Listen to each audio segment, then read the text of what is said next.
जमिनीच्या रेकॉर्डमध्ये चूक झाली तर काय करायचं? कोर्टात जायचं की जिल्हाधिकाऱ्याकडे? चला बघूया. विचार करा, आपल्या जमिनीच्या कागदपत्रात चूक आहे. मग आपण दाद मागायची कुठे?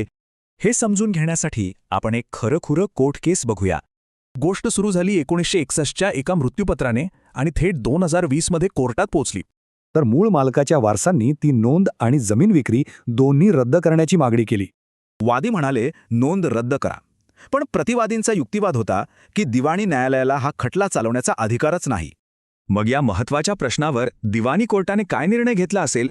आश्चर्याची गोष्ट म्हणजे कोर्टाने सांगितलं की हो, आम्ही हा खटला चालवू शकतो, कायद्याची कोणतीही अडचण नाही. अर्थात प्रतिवादींनी हा निर्णय नाही मानला आणि ते गेले थेट मुंबई हायकोर्टात. आता हायकोर्टासमोरही तोच मोठा प्रश्न होता. महसूल नोंदीच्या वादात दिवाणी न्यायालयाला अधिकार आहे का?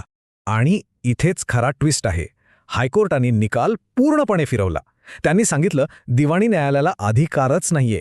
पण असं का झालं? कारण हायकोर्टने महाराष्ट्र जमीन महसूल संहितेच्या 2 महत्त्वाच्या कलमांचा आधार घेतला. पहिलं म्हणजे कलम 155.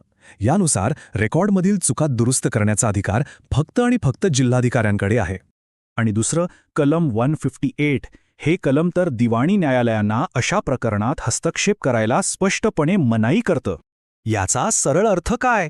हायकोर्टाने दिवाणी न्यायालयाचा निर्णय रद्द केला आणि मूळ खटलाच फेटाळून लावला. म्हणजेच तक्रारदाराने सुरुवातीला चुकीचा दरवाजा ठोठावला होता. या सगळ्यातून एक गोष्ट स्पष्ट होते.